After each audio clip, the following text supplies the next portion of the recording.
Welcome to the great awakening of the end time. मैं हूँ आपका दोस्त, आपका होस्ट अतुल मिश्रा, आपको महाराष्ट्र से। और समय का चक्र घूम चुका है। 17 मार्च 2025 से 19 मार्च 2025 के बीच समय का चक्र घूम चुका है। एक मीटिंग रखी गई थी और इस मीटिंग का थीम था पीपल, पीस, प्लैनेट। और इसमें कुछ एजेंडा रचे गए थे।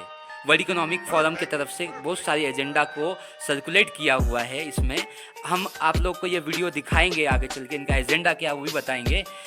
उससे पहले हम आप लोग को बता दें कि ये मीटिंग किसकी तरफ से रखी गई थी। ये मीटिंग रखी गई थी ऑब्जर्व रिसर्च फाउंडेशन की तरफ से।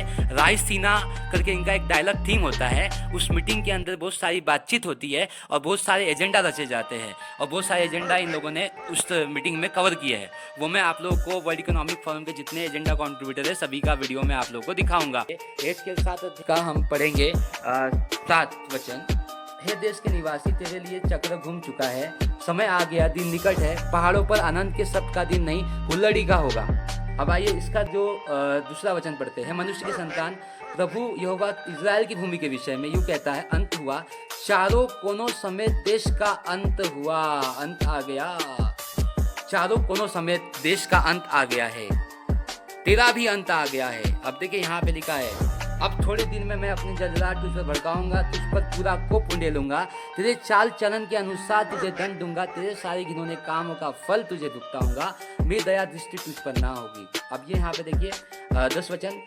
चक्र घूम चुका है, छड़ी फूल चुकी है, अभिमान फूला है, जो कोई घमंड करता है उसका घमंड तोड़ दिया जाएगा। उपद्रव बढ़ते बढ़ते दुष्टता का दंड आ गया है, उनमें से कोई ना बचेगा, ना उनकी भीड़ भाड़, ना उनके धन में से कुछ रहेगा, ना उनमें से किसी के लिए विलाप सुन पड़ेगा। अंत आ गया, दिन निकट आ गया, ना तो मोल लेने वाला आनंद करे, ना तो बेचने वाला शोक करे, क्योंकि उसकी सारी भीड़ पर भड़क पड़ा है। चाहे वो जीवित रहे तो भी बचने वाला बेची हुई वस्तु के पास कभी ना लौटने पाएगा, क्योंकि दर्शन की ये बात देश की सारी भीड़ पर घटेगी, क्योंकि कोई ना लौटेगा, कोई मनुष्य जो अधर्म में जीवित रहता है बल ना पकड़ सकेगा। थिस्सलुनी को 5 अध्याय, क्योंकि इसमें एक थीम दिया हुआ है। क्या थीम दिया है इसमें? देखिए, पीपल, पीस एंड प्लैनेट। अगर आप इसको देखते हो, एक मिनट में आप लोग को थीम दिखा देता हूँ। देखो इसमें क्या दिया, पीपल, पीस एंड प्लैनेट, लोग, शांति और दुनिया, इसके विषय में। तो पीपल, पीस और प्लैनेट, ये क्या है? आइए हम इसको वचन से ही देख लेते हैं। पहला थिस्सलुनी को 5 अध्याय को हम निकालते हैं।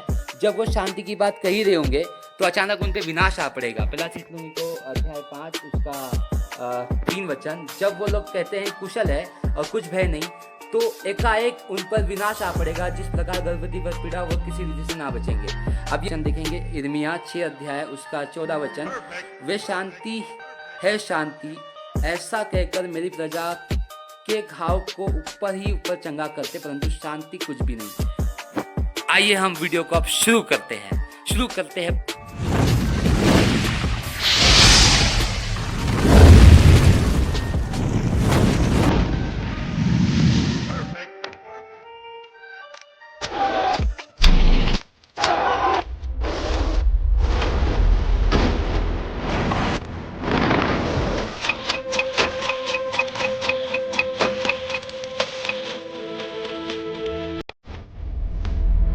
युग का है नहीं।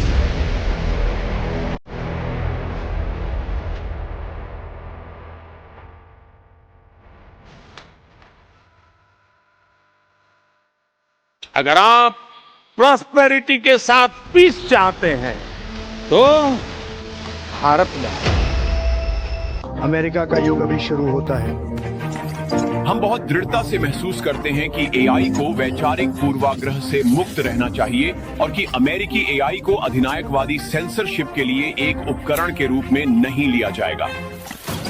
हम अब एक ऐसे दुनिया में नहीं है जहां रिश्ते विशेष होते हैं। हर देश अंतर्राष्ट्रीय व्यवस्था से सर्वश्रेष्ठ प्राप्त करना चाहता है। हमारा दुनिया एक उथल पुथल और संक्रमण के दौर से गुजर रहा है, लेकिन हम सही परिस्थितियों का इंतजार नहीं कर सकते।